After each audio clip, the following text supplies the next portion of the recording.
One of my favorite business books of all time is Blue Ocean Strategy.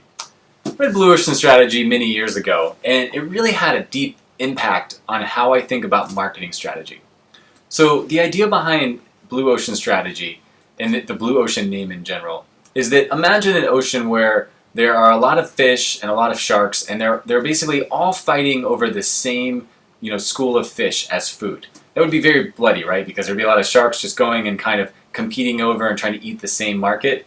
So meanwhile, at the same time, imagine another shark that was way over here, 100 miles away, and it was the only shark around, and it found a reef full of fish, right? It could pick any fish it wanted to. Food would be in abundance because there's no other competition. So that's where the blue ocean, idea comes from. Is basically as a business, you want to understand where in your industry competitors are all in the same place fighting for the same customers. Then you want to see if you can develop a business model or a marketing strategy way off in the distance that's going to basically going to make you a one-horse race. So let's give you an example.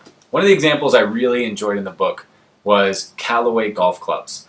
When the Callaway brand was launched, every single golf company was basically making their clubs for the pros. So they were fighting over trying to get all of the players on the PGA Tour to use their equipment. So there was Titleist and there was all these other, golf balls and golf clubs, and they all wanted to tell the public, the people that were buying the golf clubs, that the pros used their brand. Meanwhile, golf was exploding, and there were a lot of people that would just play golf once a month. And these people were not great. And using the clubs that the pros used was actually not a good idea at all, because you had to be a very talented golfer, a precision golfer even, to be able to use these tools. So meanwhile, Callaway said, well, what about a golf club that would make the average hacker better at golf, which would make them enjoy their game more, they would score more, and they would actually want to play more golf. So Callaway just totally, went out there unapologetically and said, our clubs are not for the PGA Tour, they're for the weekend golfer. Now, this is so obvious in hindsight. There are only about, a couple thousand, professional golfers, but there are potentially millions of weekend golfers, and all of the club makers, thought that it was best and that the only way to sell their golf clubs was to get the pros to use them. And they never thought about saying, our golf clubs actually just make you a better golfer if you're an average golfer, right? So that was their Blue Ocean strategy. Southwest Airlines is probably the most famous one. When Southwest launched, they were actually competing not with the other airlines, which all were fighting over the business traveler. We have the best food, we have the nicest lounges, we have the biggest first class.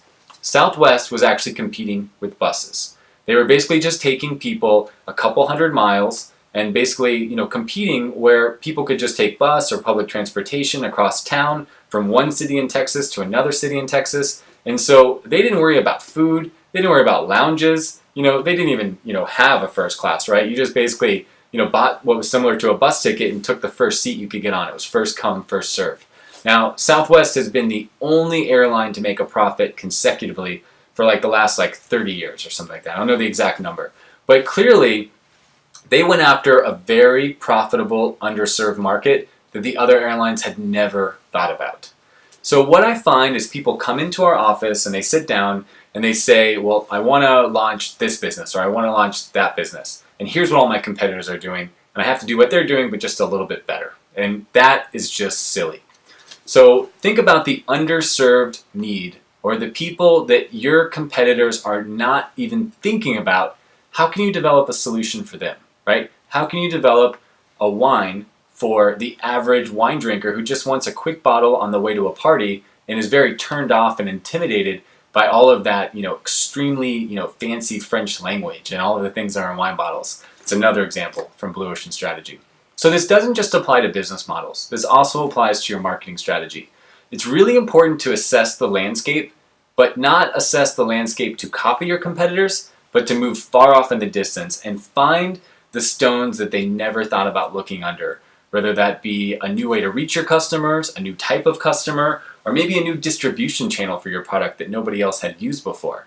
So take a look at Blue Ocean Strategy. It's very inspiring from a business and a marketing strategy standpoint. And whenever, the old Warren Buffett, saying says, whenever you find yourself in a crowd, it's time to realize that maybe you're doing the wrong thing.